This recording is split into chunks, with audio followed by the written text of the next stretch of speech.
पंचदशी 14वां प्रकरण और 14वें प्रकरण के अंतर्गत आज श्लोक नंबर है 25। इस श्लोक की अवतरणिका को देखिए। विवेकिनः कामानुदये दृष्टांतम आह। ऊपर बताया था कि जो ज्ञानी है, विवेकी है, वह भोग और भोग्य पदार्थ इनमें जो दोष बताए हैं उन दोषों का चिंतन करता रहता है और उन दोषों का वर्णन, भोगों के दोषों का वर्णन मैत्रेयणीय शाखा में बृहद्रथ राजा ने बताया है।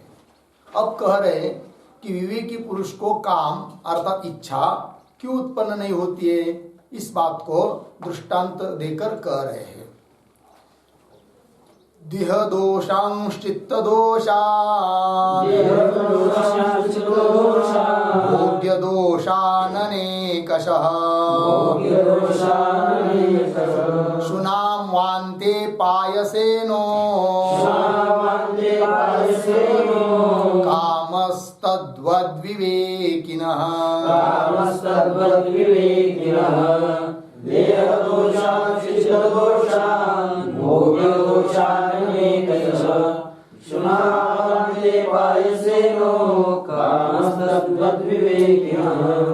दोषान चित्त दोषान भोग्य दोषान अनेकशः शुनाम वान्ते पायसे नो कामः तद्वत् विवेकिनः।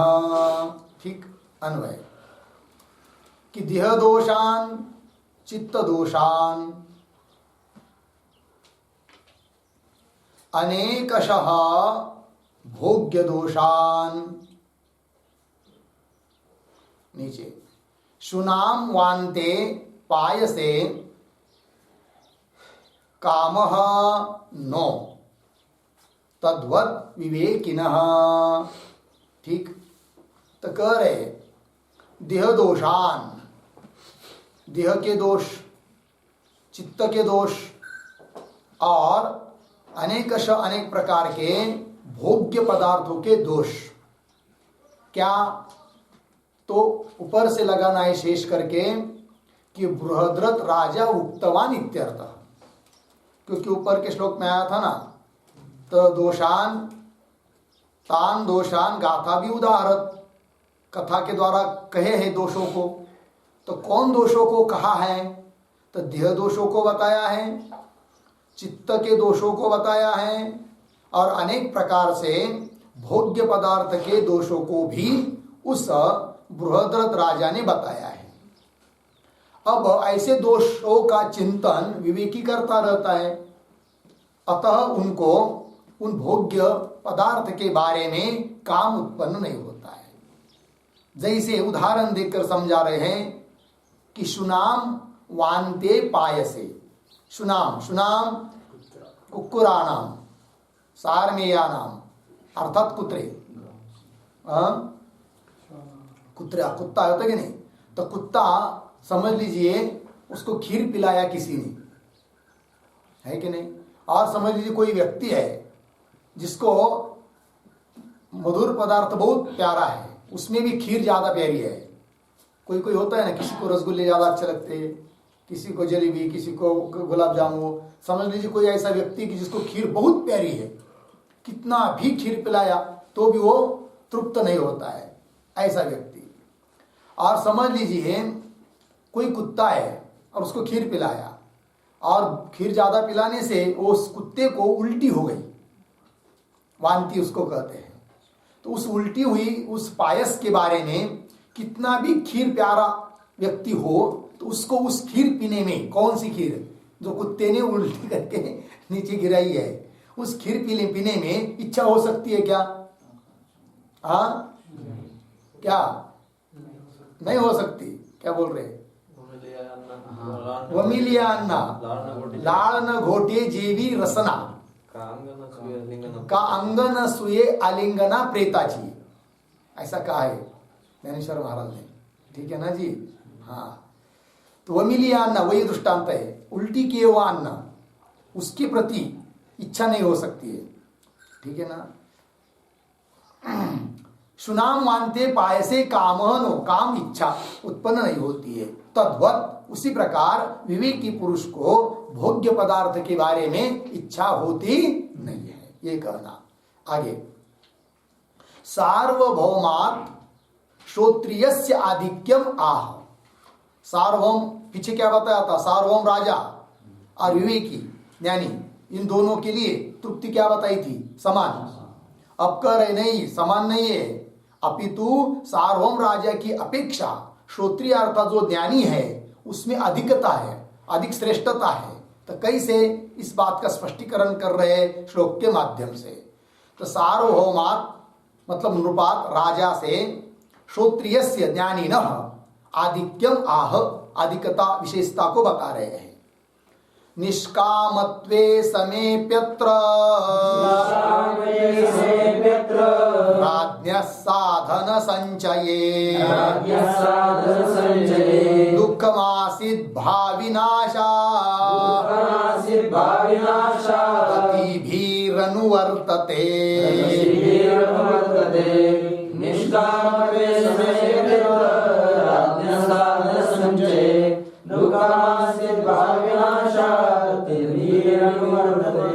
निष्कामत्वे समे अपि अत्र राज्ञः साधन संचये दुःखम आसीत् भाविनाशात् अतिभिः अनुवर्तते।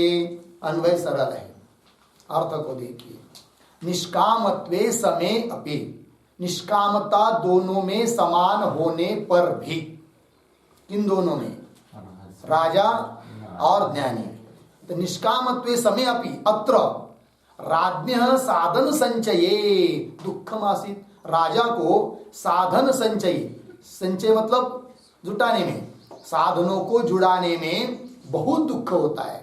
पहले तकलीफ हुई है कि नहीं, तभी तो सार्वभौम बना है कि नहीं, सैन्य बनाया, संपत्ति, ये सब ऐसा साधन सामग्री जुटाते जुटाते बहुत क्लेश होता है, और सब पूछ होने के बाद फिर निष्कामता आती है। तो बहुत क्लेश पूर्वक उसकी निष्कामता है, किसकी, राजा की।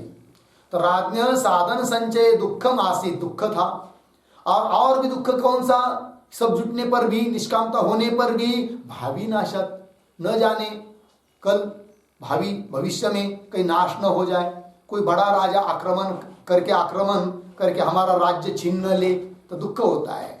तो भावी नाशत अति भी डर भय अनुवर्तते, सतत रहता है, किसको, राजा को। और ज्ञानी को ये कुछ नहीं है, न साधन जुड़ाना पड़ा, न नाश का भय है, कुछ नहीं, कोई कुछ नहीं बिगाड़ सकता, किसका, ज्ञानी का। कुछ कोई भी नहीं बिगाड़ सकता है ज्ञानी का, है कि नहीं। बस अपने मस्ती में कहीं पर पेड़ के नीचे सो गए, मधुकरी मांग के खाई, किसी खेत वाले ने कह दिया जागो भागो यहाँ से, चलो कोई बात नहीं, उठाया झोला गए दूसरे पेड़ के नीचे। कौन बिगाड़ सकता है ज्ञानी का, कोई कुछ नहीं बिगाड़ सकता है। समझ में आया, न किसी की डर है, अद्वेष्टा सर्वभूता नाम, ये स्थिति उसकी हो जाती है। लग गया, कोई भय नहीं है, कोई चिंता नहीं है। इसलिए राजा की अपेक्षा ज्ञानी श्रेष्ठ है। आगे, सार्वभौमत्वम साधन साध्यम पश्चाच्च तन्नाश भीति च इति दोषद्वयात् श्रोत्रिये तु तदुभयाभावात् आधिक्यम इत्यर्थ। स्पष्टीकरण कर दिया।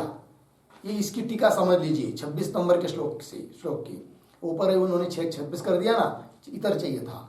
तो क्या, सार्वभौमत्वम साधन साध्यम, सार्वभौमत्व कैसा है, साधन से साध्य है। कितना तकलीफ, कितना मेहनत से उसको साधन संपत्ति जुटाना पड़ी, किसको, राजा को। तो सार्वभौमत्वम साधन साध्यम पश्चात, उसके बाद समझ लीजिए सब कुछ हो गया, अब सार्वभौम राजा बन गया, तो भी पश्चात उसके बाद भी तन्नाश भीति, वो सार्वभौमत्व का नाश न हो जाए इसकी भी क्या रहती है, डर। तो भीति ही चैति दोष द्वयात्, दोष दो दोष होने के कारण, और श्रोत्रिय में तो ये कोई दोष नहीं है। श्रोत्रिय तो तदुभयाभावात्, तत् साधन साध्यम, साध्यत्व और नाशत्व, ये दोनों दोष नहीं है, किसमें, ज्ञानी में। तो श्रोत्रिय तो तदुभयाभावात् आधिक्यम, अधिकता है अर्थात श्रेष्ठता है, किसकी, ज्ञानी की, श्रोत्रिय की, ये बात कही। आगे श्रोत्रियस्य आधिक्यांतरम आह, और भी श्रोत्रिय में क्या अधिकता है, एक तो बता दी ऊपर के श्लोक में, और भी क्या अधिकता है श्रोत्रिय में, ज्ञानी में, इसको भी कह रहे आगे के श्लोक से। ये श्रोत्रियस्य आधिक्यांतरम आह, ये अवतरणिका है आगे के श्लोक की। नो भयम श्रोत्रियस्यात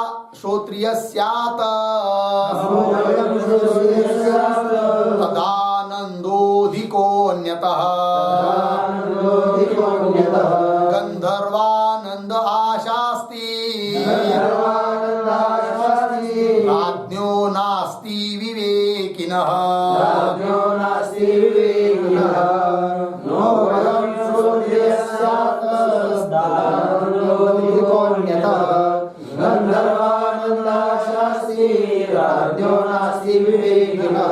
न उभयम श्रोत्रियस्य, ठीक है ना जी,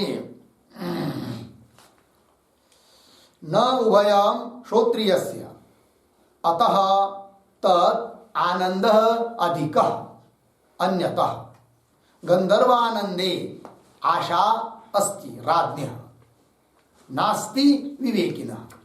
अन्वय श्रोत्रियस्य उभयम न, अतः तद आनंदः अन्यतः अधिकः।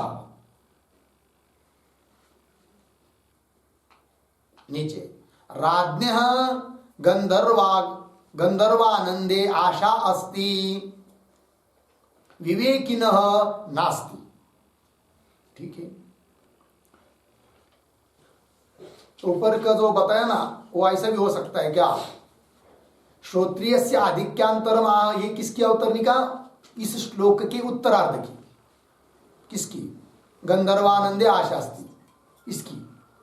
और उसके पहली जो 1.5 पंक्ति है, सार्वभौमत्वम साधन साध्यम पश्चाच्च तन्नाश भीति च इति दोष द्वया श्रोत्रिय तु तदुभया भावत आधिक्यम इत्यर्थ। ये पूर्वार्ध की अवतरणिका भी समझ सकते हैं, तो कोई बात नहीं। अर्थ देखिए, श्रोत्रियस्य अन्वय हुआ ना, तो श्रोत्रियस्य उभयम न, श्रोत्रियस्य ज्ञानी न, उभयम न, उभय नहीं है, दोनों नहीं है। मतलब जो दोनों दोष बताए ऊपर 26 नंबर के श्लोक में, वो दोनों दोष श्रोत्रिय में नहीं है। कौन दो दोष, एक तो साधन साध्यत्व सार्वभौमत्व और नाश की भीति, ये दोनों दोष नहीं है किसके, ज्ञानी के लिए। तो श्रोत्रियस्य उभयम नो नहीं है, अतः तद आनंदः, तद आनंदः श्रोत्रियस्य आनंदः अन्यतः अधिकः, अन्यतः राज्ञः अधिकः, राजा की अपेक्षा श्रोत्रिय का आनंद कैसा है, अधिक है। लग गया कि नहीं, उसको डर नहीं है कि मेरा आनंद कोई नष्ट होगा। सर्वात्मकपन माजे हिरोनी ने तो कौन, देखो भाई संत वाङ्मय ने सब शास्त्र बैठते कि नहीं। हाँ चलिए, अन्यथा अधिक, और आगे बता रहे हैं, और श्रोत्रिय की अपेक्षा और अधिकता क्या है, सॉरी सार्वभौम की अपेक्षा श्रोत्रिय की, ज्ञानी की क्या और अधिकता है, उसको बता रहे। अब उत्तरार्ध में क्या कह रहे हैं कि राज्ञः गंधर्वानंदे आशा अस्ति, सार्वभौम राजा है, इस मर्त्य लोग की, मर्त्य आनंद की उसको अब आशा नहीं है, किंतु उसको एक आशा तो है, इच्छा तो है, काम तो है। कौन, मैं तो सार्वभौम राजा बन गया हूं, किंतु इससे भी बढ़कर आनंद है गंधर्व आनंद, वो आनंद मुझे मिलता तो अच्छा होता। तो गंधर्व आनंद में आशा है किसकी, राजा की। और ज्ञानी को किसी आनंद की अब आशा नहीं है, इसीलिए राजा की अपेक्षा ज्ञानी का आनंद कैसा है, अधिक है और श्रेष्ठ है। तो राज्ञः गंधर्वानंदे आशा अस्ति, इच्छा है, काम है, और विवेकी न नास्ति, विवेकी को नहीं है। अविवेकी को किसी आनंद की इच्छा नहीं है। सबसे बड़का पद है हिरण्यगर्भ पद, है कि नहीं, उस आनंद की भी इच्छा नहीं है किसको, ज्ञानी को, क्योंकि उसके कई गुना सबसे बड़ा आनंद उसको प्राप्त हो चुका है, किसको, ज्ञानी को। हाँ आगे चलिए, इदानीम गंधर्वानंदे द्वैविध्यम दर्शयितुम श्लोकद्वयेन गंधर्व भेदम आह। अब गंधर्वानंद के भी दो प्रकार है। उस गंधर्वानंद के दो प्रकार दिखाने के लिए पहले दो श्लोकों के माध्यम से गंधर्व का भेद बता रहे हैं। अब आने वाले जो दो श्लोक है इसमें कौन बात बताई जा रही है? गंधर्व के भेद। गंधर्व कितने प्रकार के भेद बताएंगे। किस लिए? गंधर्वानंद दो प्रकार का होता है इस बात को बताने के लिए। और वो गंधर्वानंद भी क्यों बताना है कि राजा को उस गंधर्वानंद की आशा है और ज्ञानी को उस गंधर्वानंद की भी आशा नहीं है, इस बात को दिखाने के लिए। इदानीं गंधर्वानंदे द्वैविध्यम दर्शयितुम श्लोकद्वयेन गंधर्व भेदम आह। अस्मिन् कल्पे मनुष्यः सन् पुण्यपाक विशेषतः गंधर्वत्वं समापन्नो मर्त्य गंधर्व उच्यते। अस्मिन् कल्पे मनुष्यः सन् पुण्यपाक विशेषतः गंधर्वत्वं समापन्नो मर्त्य गंधर्व उच्यते। अस्मिन् कल्पे मनुष्यः सन् पुण्यपाक विशेषतः गंधर्वत्वं समापन्नः मर्त्य गंधर्व उच्यते। अन्वय सरल है, अर्थ देखिए।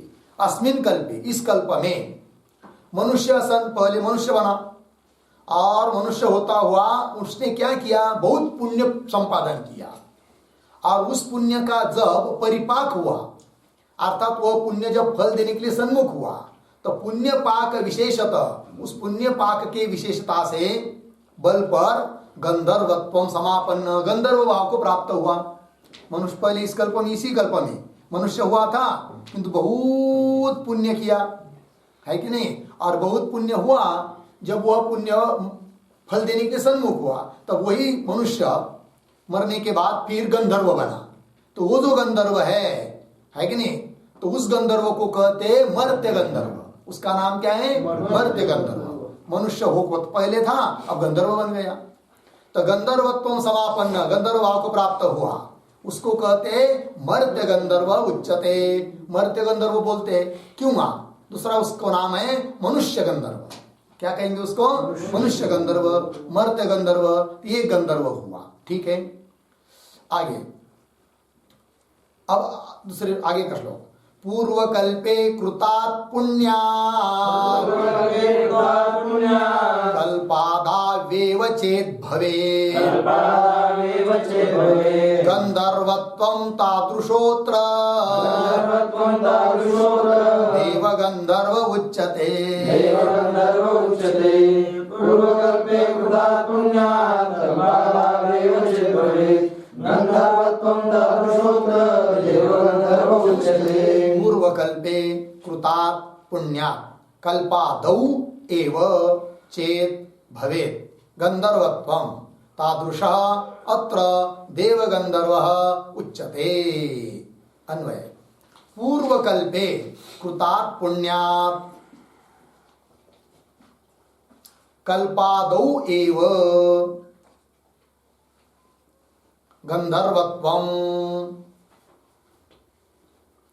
भवेत् चेत्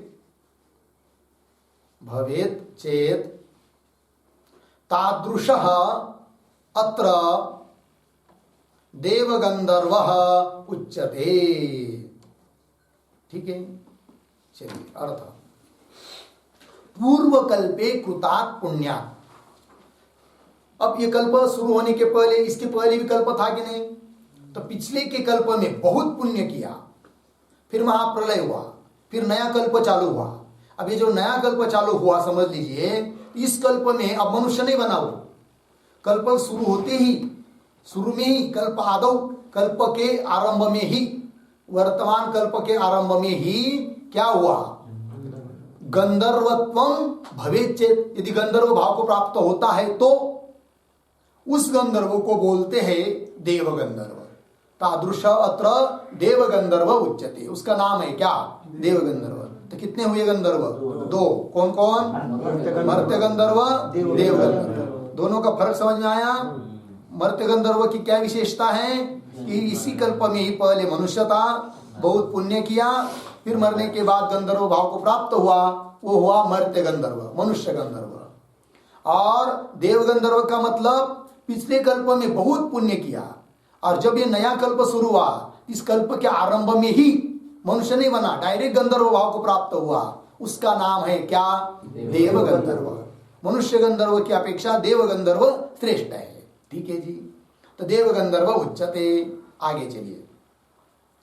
चीरलोक पित्रानंद प्रदर्शनाय चीरलोक पितृन आह।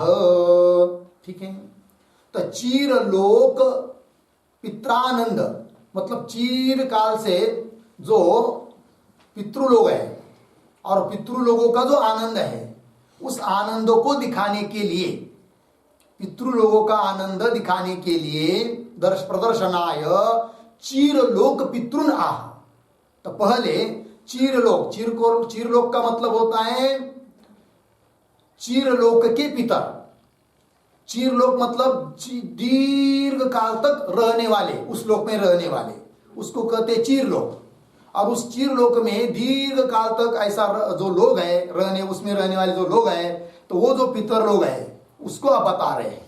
किस लिए बता रहे पितृ लोगों को? उन पितरों का आनंद एक होता है, उस बात को दिखाने के लिए। ठीक है जी। तो चलिए, चीरलोक पित्रानंद प्रदर्शनाय चीरलोक पितृन आह।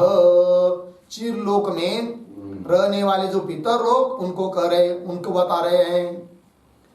अग्निश्वात्तादयो लोके पितरश्चिरवासिनः कल्पादावेव देवत्वं गता आजान देवताः।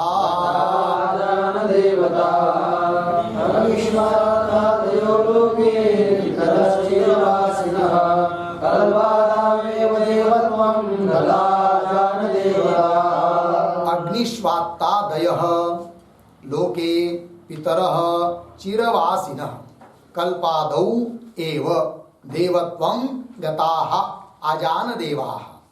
अन्वय, लोके अग्निश्वात्तादयः, क्यों? लोके चिरवासिनः पहले लीजिए। लोके चिरवासिनः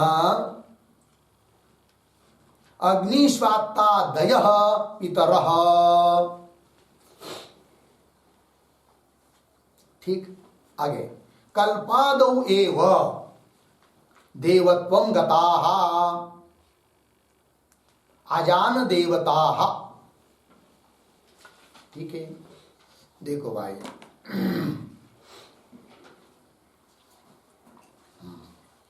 तो लोके, लोके का मतलब होता है स्व स्व लोके, अपने अपने लोक में, है कि नहीं? तो क्या? चिरवासिनः, चिरवासिन मतलब चीर काल पर्यंत रहने वाले। अग्निश्वात्तादय पितरः, अग्निश्वात्तादि के पितर होते हैं, पितरों का भेद है, आएगा आपको उपनिषद में आगे। तो अग्निश्वात्तादिक पितर, ये पितरों का भेद है। ठीक है, ये पितर बताया, क्योंकि पितृलोक का भी एक आनंद होता है, ये हुआ। अब आगे, अर्थात इस श्लोक के उत्तरार्ध में देवताओं का भेद बता रहे हैं, क्योंकि जैसा पितरों का आनंद है वैसा देवानंद भी होता है, और वो देवानंद 3 प्रकार का होता है। उन 3 प्रकार का देवानंद बताने के लिए पहले देवताओं का भेद बता रहे हैं। इस श्लोक के उत्तरार्ध से शुरू कर रहे हैं। तो क्या कर रहे हैं? कल्पादो एव देवत्वं गताः, इस कल्प के आरंभ में ही देव भाव को जो प्राप्त हुए हैं, गताः प्राप्ताः, उनको कहते आजान देवा। क्या कहेंगे? आजान देवता। आजान देव किसको कहेंगे? कल्प के पिछले कल्प में किसी प्रकार का पुण्य किया होगा, और उस पुण्य के बल पर इस कल्प के आरंभ में इंद्र आदि देवभाव को जो प्राप्त हुए हैं, है नहीं, या जो भी जो देवभाव को प्राप्त हुए हैं जिस प्रकार के, तो कल्प के आरंभ में ही देवत्वं गता, देवभाव को प्राप्त हुए ऐसे जो देवता है, उन देवताओं को कहते हैं आजान देवता। वे क्या हुए? आजान देव। आगे चलिए, टीका। देवान देवानंद त्रैविध्यम, त्रैविध्य ज्ञानाय, देवानंद 3 प्रकार का होता है, इस बात को बताने के लिए देव भेदम आह कल्पादो, देवताओं का भेद बताना शुरू कर दिया कल्पादो इस पंक्ति से। तो एक बात बताई अजान देवा, और आगे बता रहे आगे के श्लोक में अस्मिन् कल्पेष्वमेधादि कर्म कृत्वा महत्पदम् अवाप्याजान देवै या पूज्यास्ता कर्म देवताः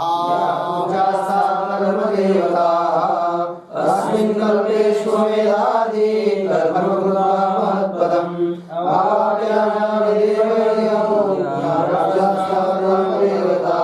अस्मिन् कल्पे अश्वमेधादि कर्म कृत्वा महत्पदम अवाप्य आजान देवैः याः पूज्याः ताः कर्म देवताः। ठीक अन्वय, पहली पंक्ति सरल है। अस्मिन् कल्पे अश्वमेधादि कर्म कृत्वा महत्पदम अवाप्य याः आजान देवैः पूज्याः, आजान देवैः पूज्याः ताः कर्म देवताः। ठीक, देखो भाई, तो अस्मिन् कल्पे, इस कल्प में अश्वमेधादि कर्म कृत्वा, अश्वमेधादि कर्म करके महत्पदम अवाप्य, महान पद को प्राप्त होकर, है कि नहीं, जो देव भाव को प्राप्त हुई है, यहाँ आजान देव ही पूजा, ऐसे देव भाव को प्राप्त हो गए कि जिसकी पूजा आजान देव भी करते हैं। तो आजान देव ऊपर बताए ना, उस आजान देवताओं के द्वारा भी जो पूज्य है, सेव्य है, ऐसे जो देवता, उन देवताओं को कहते हैं क्या? कर्म देवता, ताहा कर्म देवता। तो देवता के कितने भेद हुए? 2, पहले अजान देवता, बाद में कर्म देवता बताइए, और एक होते मुख्य देव, उसको बता रहे आगे के श्लोक में। यमाग्नि मुख्या देवास्यो ज्ञाताविन्द्र बृहस्पति प्रजापतिर्विराट प्रोक्तो ब्रह्मा सूत्रात्मनामकः।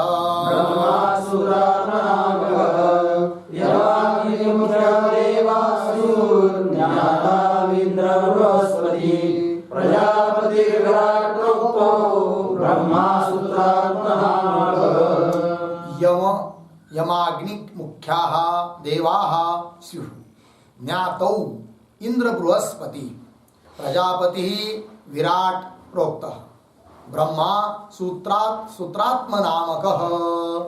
अन्वय, यमाग्नि मुख्याः देवाः स्युः इंद्र बृहस्पति ज्ञातौ, नीचे प्रजापति विराट प्रोक्तः ब्रह्मा सूत्रात्मनामकः। ठीक, यमाग्नि मुख्या, यम और अग्नि, यम देवता अग्नि देवता, इसको उपलक्षण करके और भी समझना है। कौन कौन? तो यम, अग्नि, वायु, सूर्य, चंद्र, है कि नहीं, रुद्र, ये सब देवता लेने, प्रधान देव है, इसी को कहते मुख्य देव। ठीक है ना? तो वही कहा यमाग्नि मुख्या देवा, यम अग्नि इत्यादि ये मुख्य देव है। तो कितने भेद हुए देवताओं के? 3। कौन कौन? अजान देव, कर्म देवता और मुख्य देव। ठीक है, और उनमें इंद्र बृहस्पति ज्ञातो, ज्ञातो शब्द करना है प्रसिद्ध। इंद्र और बृहस्पति तो अत्यंत प्रसिद्ध है। बृहस्पति मतलब देवताओं की गुरु, और इंद्र तो प्रसिद्ध है। फिर आगे विराट कौन है? तो प्रजापति विराट, प्रजापति को ही बोलते हैं क्या? विराट। और ब्रह्मा मतलब ब्रह्मदेव, वो है सूत्रात्म नामक, सूत्रात्मा अर्थात हिरण्यगर्भ, हिरण्यगर्भ ही ब्रह्मदेव है। ठीक है जी, ये सब देवता हो गई। तो 3 प्रकार हुए। आगे चलिए टीका। यमाग्निति इंद्र बृहस्पति प्रसिद्धो इत्यर्थ। ज्ञातो मतलब प्रसिद्ध हो, इंद्र और बृहस्पति प्रसिद्ध है। अब आगे चलिए। तो सार्वभौमादि सूत्रांता नाम, तो कहा से कहाँ तक बताया? पहले सबसे पहले बताया राजा, सार्वभौम राजा। उसके बाद भेद बताए कौन कौन? गंधर्व, उसमें भी 2 भेद, मनुष्य गंधर्व, देव गंधर्व। उसके बाद पितृलोक, उसके बाद देवता लोक, है कि नहीं? देवताओं में भी 3 भेद, कौन कौन? आजान देव, कर्मदेव और मुख्य देव, ये सब बताए। तो सार्वभौम राजा से लेकर सूत्रात्मा तक, क्योंकि अंतिम में कौन बताया? ब्रह्मा सूत्रात्मा नामक, सूत्रात्मा हिरण्यगर्भ, वहां तक, है कि नहीं? तो सार्वभौमादि सूत्रांता नाम श्रोत्रियात न्यूनत्व द्योतनाय आह। श्रोत्रियात, श्रोत्रिय की अपेक्षा ये सब न्यून है, कम दर्जा के हैं। सार्वभौम राजा से लेकर हिरण्यगर्भ तक, ब्रह्मा तक जितने हैं, अर्थात इनका जो आनंद है वो एक की अपेक्षा दूसरे का विशेष है। जैसे सार्वभौम राजा का जो आनंद है उसके अपेक्षा श्रेष्ठ आनंद है किसका? मनुष्य गंधर्व का। उससे अपेक्षा देव गंधर्व का आनंद, उस मतलब सार्वभौम राजा का जो आनंद है उससे शतपट आनंद है किसका? मनुष्य गंधर्व का। उससे 100 पट 100 गुना देव गंधर्व का। उससे 100 गुना पितरों का आनंद है। उससे 100 गुना आजान देवताओं का आनंद है। उससे 100 गुना कर्म देवताओं का आनंद है। उससे 100 गुना मुख्य देवताओं का आनंद है। उससे 100 गुना हिरण्यगर्भ का आनंद है। और उससे करोड़ों गुना आनंद है किसका? ज्ञानी का। अतः ज्ञानी सबसे क्या है? श्रेष्ठ। लग गया कि नहीं? वही दे रहे हैं। तो सार्वभौमादि सूत्रांता नाम, सूत्रांत तक श्रोत्रियात न्यूनत्व द्योतनाय आह। सार्वभौमादि सूत्रांता उत्तरोत्तर कामिनः अवांग मनस गम्योय आत्मानंदस्ततः परः।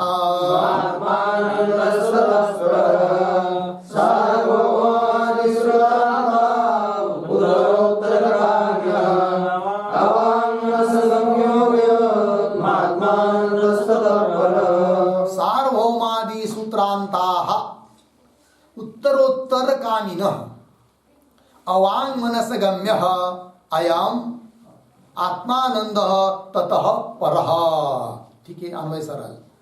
तो सार्वभौमादि सूत्रांता, सार्वभौम राजा से लेकर सूत्रात्मा तक, हिरण्यगर्भ तक, क्या उत्तर उत्तर कामिन, ये सब क्या है? आगे आगे की इच्छा करने वाले हैं। सार्वभौम राजा को ऐसा लगता है मैं गंधर्व, मनुष्य गंधर्व बन जाता कम से कम तो अच्छा होता। उसको जो समझ लीजिए कोई मनुष्य गंधर्व बन गया, उसको लगता है अरे यार कहाँ आकर फंस गया, देव गंधर्व बन जाता तो कितना अच्छा होता। तो वो कामना करता है किसकी? देव गंधर्व बनने की। वो अपेक्षा करता है पितर बनने की। वो अपेक्षा करता है आजान देव बनने की। वो अपेक्षा करते हैं कर्मदेव बनने की। वे अपेक्षा करते हैं मुख्य देव बनने की। वे अपेक्षा करते हैं हिरण्यगर्भ पद की। और वो भी अपेक्षा करता है ज्ञानी की तरह मुझे आनंद मिलता तो कितना अच्छा होता। और ज्ञानी किसी की अपेक्षा नहीं करता है। अतः सबसे श्रेष्ठ आनंद किसका है? ज्ञानी का है, क्योंकि उसको किसी चीज की कामना नहीं है और बाकी सब कामना वाले हैं। जहाँ कामना आई, इच्छा आई, वह दुख को आरंभ हुआ। कामना ही दुख है और निष्कामता ही सुख है। जितना जितना आदमी सचमुच से अंतःकरण से निष्काम होता जाएगा उतना उतना सुख बढ़ता जाएगा। और जैसी जैसी कामना बढ़ती जाएगी वैसा वैसा दुख भी बढ़ता ही जाता है। कामना ही दुख है। लग गया जी? चलो भाई, जितनी कामना कम करेंगे कम करेंगे कम करेंगे उतना सुख शांति अधिक मिलेगी, है कि नहीं जी? हाँ चलिए, तो क्या कहा है? अवांग मन था सार्वभौमादि सूत्रांता उत्तर उत्तर कामी, ये सब कैसे आगे आगे की कामना करने वाले हैं। और अवांग मनसगम्य अयम अयम आत्मानंद, ये जो आत्मानंद है कैसा है? आत्मानंद का विशेषण दिया कैसा, अवांग मनसगम्य, मतलब जो वाणी का विषय नहीं है, वाणी जिसका वर्णन कर नहीं सकती, मन भी जिसकी कल्पना कर नहीं सकता, ऐसा यह आनंद है। कौन आनंद? आत्मानंद। और उस आत्मानंद को प्राप्त करने के लिए धन चाहिए क्या, कोई पद चाहिए क्या? कुछ नहीं लगता है। सच्चा आनंद प्राप्त करने के लिए कुछ भी नहीं चाहिए, है कि नहीं? किंतु लोगों को भूल हो गई, भ्रम। क्या लोग सोचते हैं आनंद प्राप्त करने के लिए हमको मकान चाहिए, शादी होनी चाहिए, गाड़ी चाहिए, दुकान चाहिए, नौकरी चाहिए, बच्चे चाहिए। अब देखिए, आनंद प्राप्त करने के लिए कुछ नहीं चाहिए और वो आनंद प्राप्त करने के लिए साधन सामग्री जुटा रहे हैं, तो कैसा उनको आनंद मिलेगा? मिल सकता है क्या? नहीं मिल सकता है। ठीक है कि नहीं? म्हणून तुकाराम महाराज म्हणतात, तुका म्हणे सांडी संसाराचा छंद मग परमानंद पावसील. संसाराचा छंद सोडून द्या बाबांनो, तरच परमानंद प्राप्त होईल. मग परमानंद प्राप्त, आहे की नाही? तुका म्हणे सांडी संसाराचा छंद मग परमानंद, काय म्हणलं? हा, तुका म्हणे सांडी संसाराचा छंद मग परमानंद पावसील. हा, ठीक है ना? चलो भाई. अवांग मनस गम्य, वाणी और मन का जो विषय नहीं है, ऐसा है वो कौन? आत्मानंद. अतः आत्मानंद ततः पर, इसलिए सबसे श्रेष्ठ है कौन? आत्मानंद. टीका, सार्वभौमादिति एभ्य सर्वेभ्य अधिकम आनंदम आह. इन सभी आनंदों से सबसे अधिक आनंदों को बता रहे हैं अवांग मनस इत्यादि पंक्ति के द्वारा. ठीक है? यतः अयम आत्मानंद अवांग मनस गम्य, जिस कारण से कि यह आत्मानंद अवांग मनस गम्य है, वाणी और मन का विषय नहीं है. अतः एभ्य सर्वेभ्य, इन सभी आनंदों से अधिक श्रेष्ठ है कौन? आत्मानंद. ये बताया. पुढे काय? इदानीं सर्वेषां आनंदाः श्रोत्रिये विद्यन्ते तस्य तेषु निस्पृहत्वात् इति आह. ठीक है? इदानीं, अब, सर्वेषां आनंदा, सभी के आनंद, सभी के मतलब सर्वेषां मतलब सार्वभौम राजा से लेकर सूत्रात्मा तक के सभी आनंद. इदानीम सर्वेषाम आनंदा, सभी लोगों के आनंद श्रोत्रिय विद्यन्ते, ज्ञानी में विद्यमान है. इस बात को कहने जा रहे हैं. क्यों ज्ञानी में विद्यमान है ये सभी आनंद? उसका कारण बता रहे. तस्य तेषु निस्पृहत्वात्, तस्य ज्ञानिनः, तेषु आनंदेषु, इन सभी के आनंदों में निस्पृहत्वात्, स्पृहा रहित है. ज्ञानी को उन लोगों के जो आनंद है, उस किसी आनंद की स्पृहा, इच्छा नहीं है. किसको? ज्ञानी को. निष्काम बन चुका है, अतः सभी आनंद उसमें आ जाते हैं. ठीक है? निष्काम. तस्य तेषु निस्पृहत्वात् इत्याह. तैस्तैस् कामेषु सर्वेषु सुखेषु श्रोत्रियो यतः निस्पृहस्तेन सर्वेषाम् आनन्दाः सन्ति तस्य ते. तैहि कामेषु सर्वेषु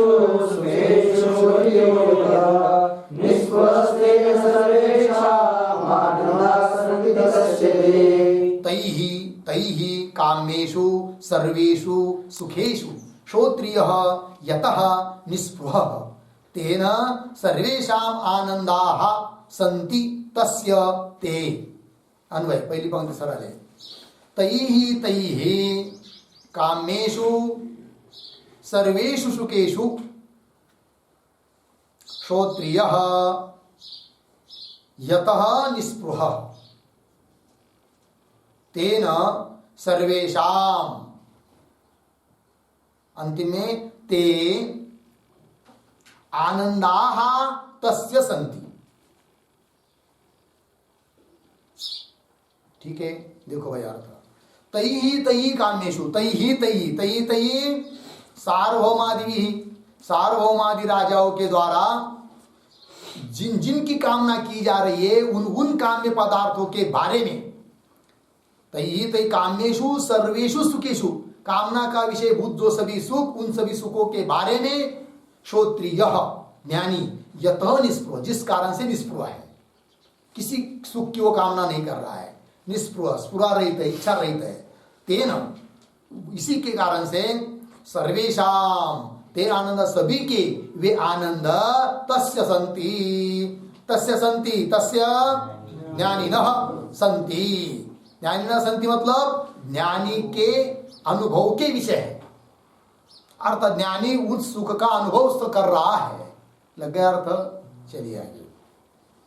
संति तस्य ज्ञानिनः संति मतलब अनुभव गोचराः भवन्ति, ये सभी आनंद ज्ञानी के अनुभव का विषय बन रहे हैं। लग गया अर्थ? आगे।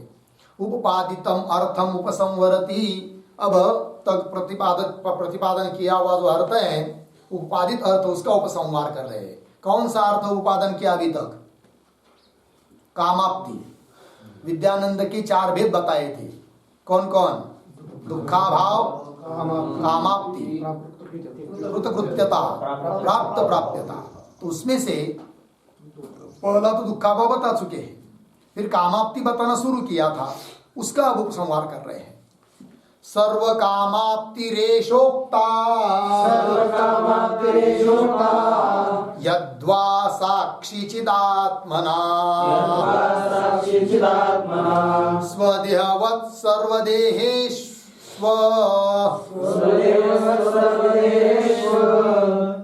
आठना हाँ अपि भोगानवेक्षते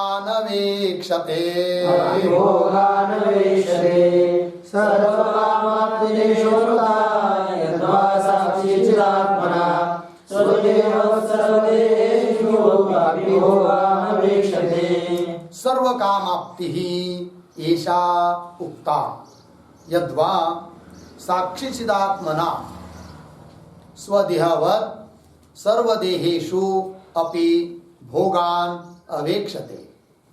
अन्वय एषा सर्व कामाप्ति ही उक्ता। आगे यद्वा साक्षी चिदात्मना स्वदेहवत् सर्वदेहेषु अपि भोगान अवेक्षते। ठीक है, चलो भाई अर्थ देखिए। तो ऐसा मतलब अभी तक जो चिंतन बताया है कि नहीं, श्लोक नंबर कहां से? 18 से ना, कहां से शुरू किया था कामाप्ति? 18 से। उक्त चातुर्विद्य मध्य द्वितीय प्रकारम आह। तो श्लोक 18 से लेकर श्लोक 34 तक जो बात बताई, कामाप्ति बताई, मतलब सबसे आनंद की उसको प्राप्ति हुई है निष्काम होने के कारण, ये हुआ कामाप्ति। कामाप्ति मतलब निष्कामता, निष्काम बन गया, सभी आनंद उसको प्राप्त हो गए, यही कामाप्ति है, पूर्ण काम हो गया।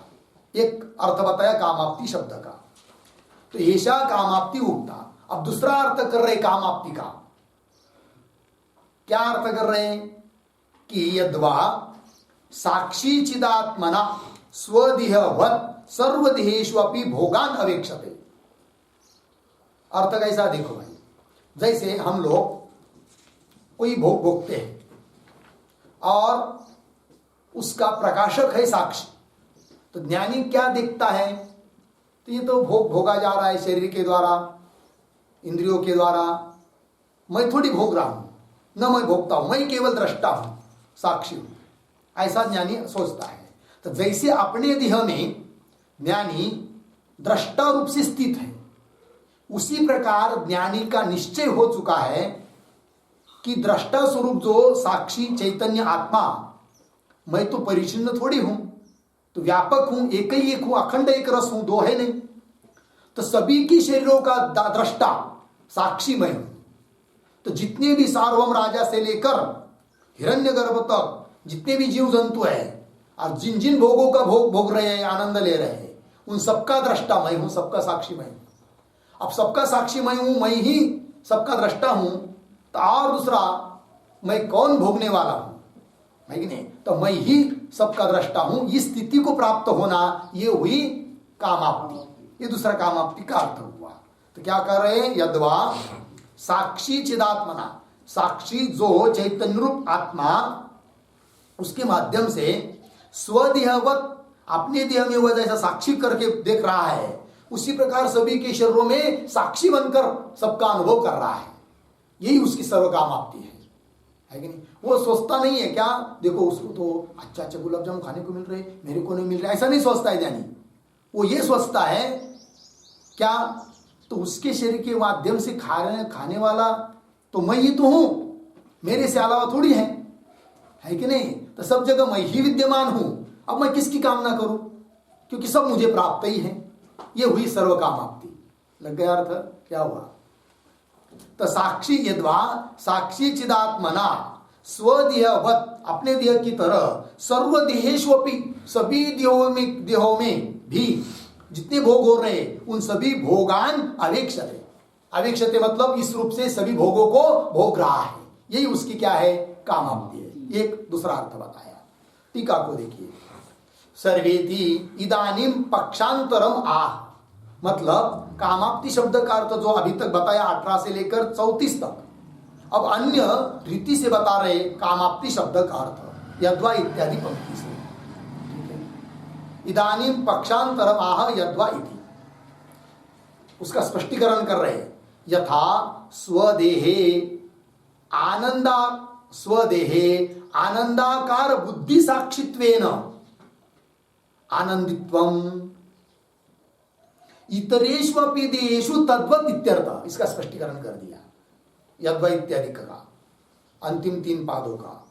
तो क्या करे? यथा, जिस प्रकार, स्वदेहे, अपने देह में, आनंदाकार बुद्धि साक्षित्वेन, बुद्धि आनंदाकार बुद्धि हो गई है कि नहीं?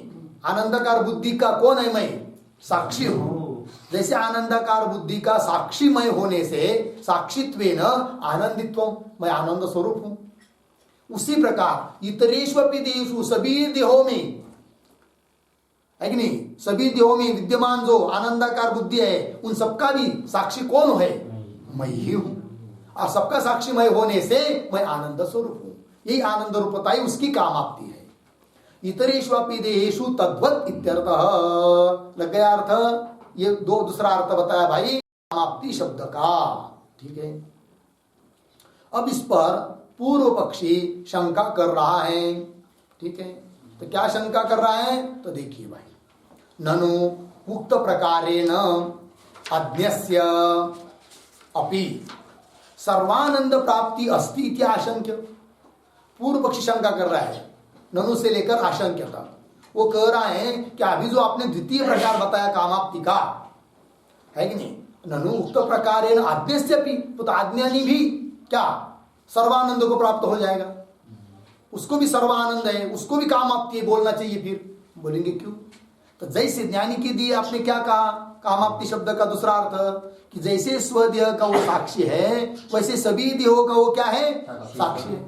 उसी प्रकार अज्ञानी का भी जो आत्मा है वो भी तो सबका साक्षी है, तो अज्ञानी भी उसी प्रकार का कामाप्ति वाला हो जाएगा। फिर ऐसी शंका कर रहा है कौन? पूर्व पक्षी। ननु उक्त प्रकारेण, ऊपर कई प्रकार के अनुसार, अज्ञस्यापि, अज्ञानी न अपि सर्वानंद प्राप्ति अस्ति, सभी आनंद की प्राप्ति उसको भी कहना पड़ेगी अस्ति इति आशंक्य। ऐसी शंका करके उत्तर दे रहे, सर्वेषु सर्वबुद्धि साक्षी अहम इति ज्ञानाभावात् मैवम इत्याह। उत्तर दे रहे। तो सिद्धांति कह रहे हैं सर्वेषु, सर्वेषु अर्थात सर्वेषु देहेषु, सभी देहों में सभी बुद्धियों का साक्षी रूप जो चैतन्य है, वो अज्ञानी का भी चैतन्य वही है, ये बात सही है, किंतु उसको ज्ञान नहीं है अज्ञानी को।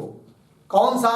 कि सभी देहों में विद्यमान जो बुद्धि है, आनंदाकार बुद्धि और देह, इन सबका साक्षी मैं ही हूं, ऐसा ज्ञान नहीं है। किसको? अज्ञानी को। इसलिए ऊपर कहे हुए प्रकार के अनुसार अज्ञानी को भी सर्वानंद की प्राप्ति होगी, ये कह नहीं सकते। स्वरूपता वो सबका साक्षी होने पर भी उसको ज्ञान नहीं है ना, कि मैं ही सबका साक्षी हूं करके, ये ज्ञान नहीं है। वो तो अपने अपने देव को लेकर बैठा हुआ है, तो उसको कहा कि सर्वानंद की प्राप्ति होगी, अर्थात नहीं होगी। ज्ञान नहीं होने के कारण। स्वरूपता है किंतु ज्ञान नहीं है, ये कहना। वही कह रहे सर्वेषु देहेषु, सभी देहों में, सर्व बुद्धि साक्षी अहम, सभी बुद्धियों का साक्षी मैं हूं, इति ज्ञानाभावात, ऐसा ज्ञान का अभाव है उसमें, अज्ञानी में ज्ञान नहीं है, अभावात मैव मिथ्या। इसलिए ऐसी शंका मत कर, इस सिद्धांति कह रहे पूर्व पक्षी को। अज्ञस्याप्येतदस्तेव न तु तृप्तिरबोधतः यो वेद सोष्णुते सर्वान् कामानित्यब्रवीत् श्रुतिः।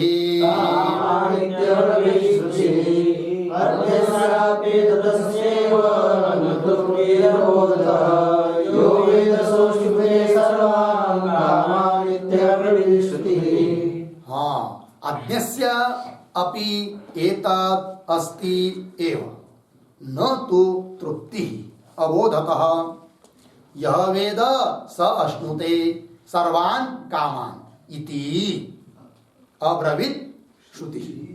अन्वय अज्ञस्य अपि एतत् अस्ति एव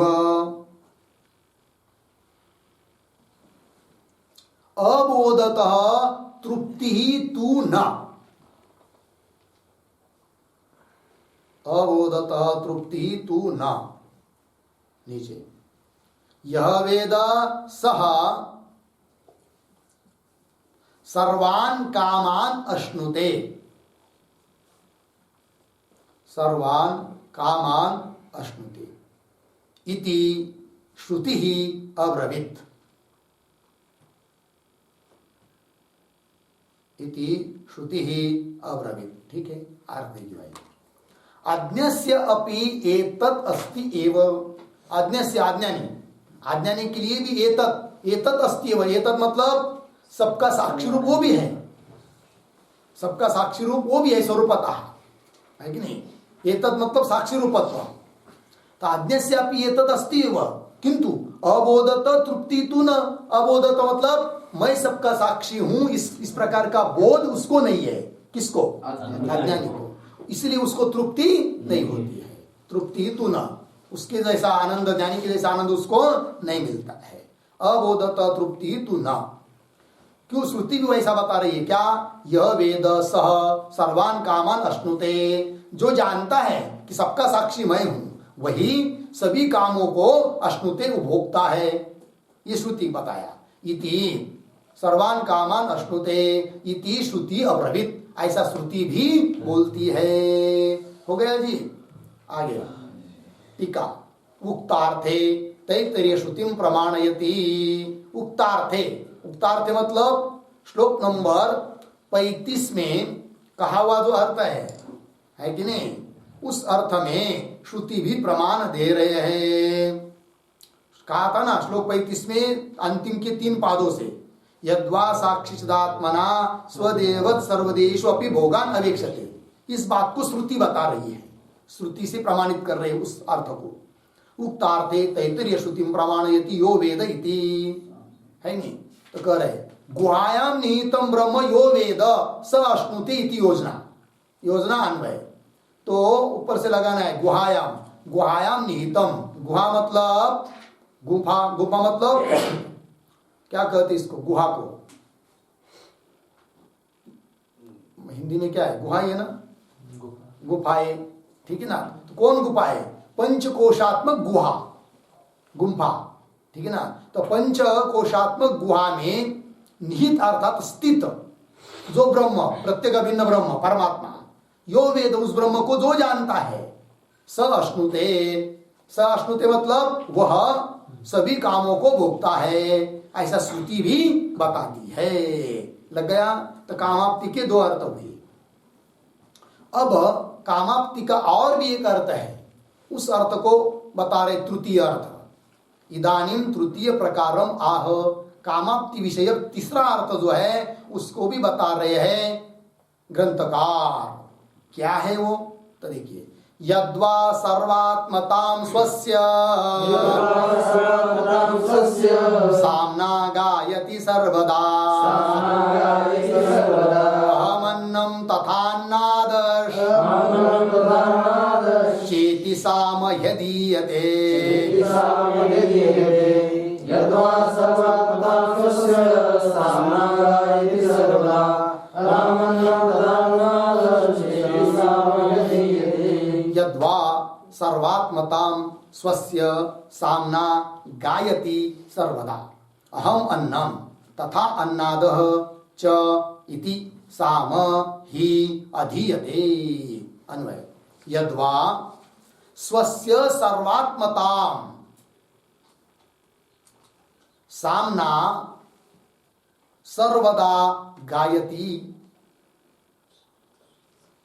ठीक नीचे अहम अन्नम तथा अन्नादः च इति साम ही अधीयते, नीचे की पंक्ति सरा दे। अर्थ देखिए, तीसरा अर्थ कामाप्ति का। यद्वा स्वस्य सर्वात्मता, अपनी सर्वात्मता को सामना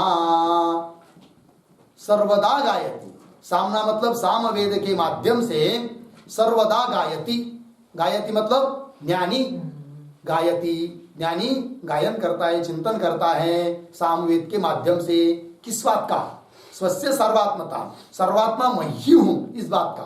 तो सर्वात्मता भाव को प्राप्त होना यही है कामाप्ति। ये तीसरा अर्थ हुआ। कैसा गाता है वो सामवेद के माध्यम से? तो वही कह रहे अहम अन्नम, अन्न मतलब भोग्य पदार्थ, और भोग्य और उसका भोग, और तथा अन्नाद, अन्नाद मतलब भोक्ता।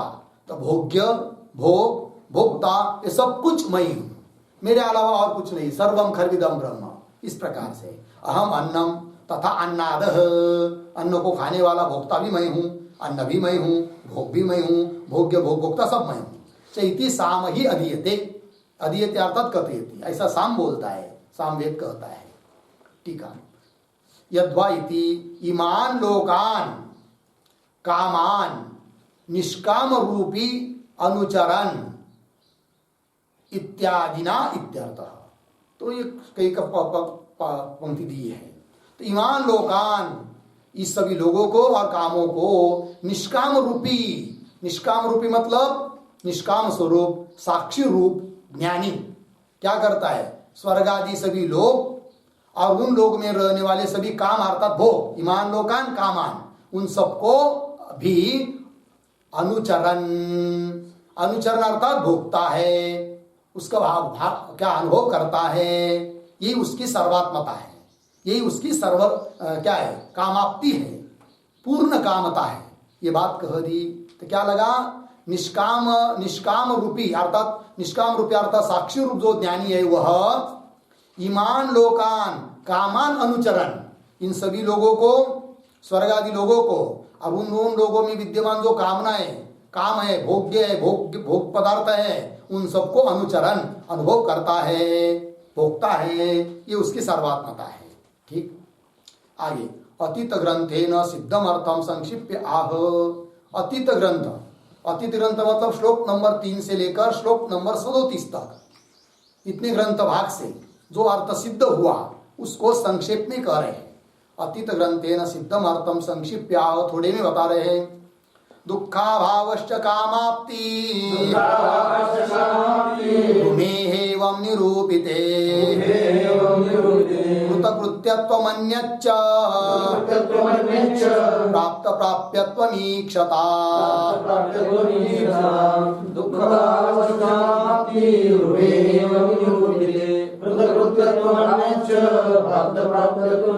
दुःखाभावः च कामाप्तिः उभे ही एवं निरूपिते कृतकृत्यत्वम् अन्यच्च प्राप्त प्राप्यत्वम् ईक्षताम्।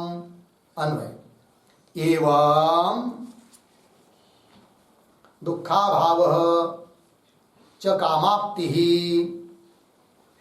उभे ही निरूपिते, उभे ही निरूपिते। ठीक। नीचे च अन्यत् कृतकृत्यत्वम् प्राप्त प्राप्यत्वम् ईक्षताम्। ठीक है। अर्थ एवं इस प्रकार दुखाभाव, विद्यानंद के 4 वेद बताए थे, दुखाभाव कामाप्ति, इन दोनों का निरूपण अब तक किया। बचे दो, उसका निरूपण यहां से आगे करेंगे।